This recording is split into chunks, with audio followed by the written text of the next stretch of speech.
It was almost a no-look helmet toss, too. Like, he was looking at the race car, and then it was like the over-the-shoulder. I wasn't expecting it right there.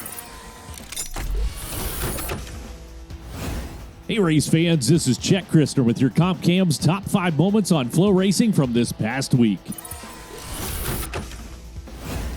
Oh! And he accidentally dropped his helmet at high velocity on Will Harrington's nose. It's off to Brasstown, North Carolina's Tri-County Racetrack for our number 5, where Tyler Millwood feels slighted by Will Harrington during FloRacing Night in America heat race action. Millwood sits and stews along the wall when, wha-bam! He gives it the old Nolan Ryan wind-up and flings his helmet into Harrington's nose. Flexible late model nose, high-dollar racing helmet. That math doesn't really work for me. Meanwhile, feature event time and Wiley veteran Dale McDowell plays How Low Can You Go? Sashaying past Ferguson and into the lead with 8 laps remaining. McDowell would lead the rest of the way, picking up the Tar Heel 50 win and proving once again that old guys rule. Oh, your leader is upside down after hooking the cushion over in turn number 2. Red flag is out. Keller Auto Speedway hosts our number 4, where it's the Maury Williams Twin 20s for the NARC 410s. Kerry Madsen's out front, running and gunning his way towards a win when, oops-a-daisy, he gets his tots tatered by the top shelf. Young phenom Corey Day would pick up the win, his 4th of the year with the series in just 10 starts. The second Twin 20 is a full field inversion for cars on the lead lap, which meant 3-time series champ Jonathan Howard fired off from the front row aboard the Maury Williams iconic ride, and he never looked back. Despite challenges from Austin McCarl, Bud Kading, and Justin Cox, Allard would lead every lap to pick up an emotional victory in his first win after a 3-year drought. Down into turn 3, Justin Peck buries the Buick 13 into turns 3 and 4, but off at turn number 4, Tyler Courtney will win the opening round of the Jim and Joanne Ford Classic. It's championship seasons for our number 3. At Fremont Sunshine, Tyler Courtney picked up his 8th series win of the season and locked up his 2nd consecutive All-Star Circuit of Champions championship in style. And then down south at Talladega Short Track, Tim McCready would lead all 50 laps to win his 2nd consecutive Lucas Oil Late Model Championship. Sprint cars and late models, it's like deja vu all over again. Giving racing room, the drama could not be any greater right now.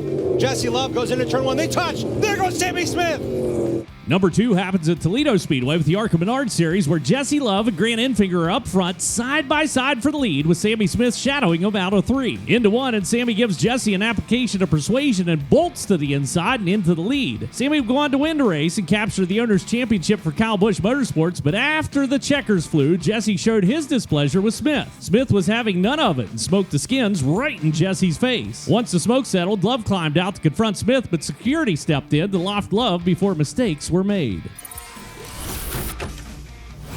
Over the top spot, able to slide out across the snoot of the number 67, back down to the inside for Justin Grant. Looking for the top spot, shuts the lane down. He's got a P1 for the 2J. For our number 1, you can cut to the chase and go watch the sweet manufacturing race of the week, because it's the Harvest Cup at Tri-State Speedway, featuring sliders, and more sliders. Thomas Mesrell would be caught up early, but at the end of the race, he's right back up top with the defending national champ and a NOS Energy Drink ride at Justin Grant. Grant would take the win after several late restarts, making it 3 in a row for RMS Racing at the Harvest Cup. And T-Mez cuts a promo during the podium interviews. Which brings us to a big part of our number 1. Christy Bemis not giving up the mic. First rule of broadcast, never ever give up the mic. And Christy says, nay, not today. And that is the number 1 move of the week. And hats off to you, Cannon. You're going to drive for your dad for the rest of your life, because you ain't driving for Dave Estep. You definitely ain't driving for Dave Estep, because Dave Estep ain't hiring you. You run over our race cars all the time. And I just don't understand it, because everybody's watching the same thing that we are. And you know what? All you got to do is drive people clean. Buddy drives people clean, and everybody loves Buddy. And you know what? I guess I'm getting walked off here. So thanks for coming out. Midget racing is awesome. Love you guys.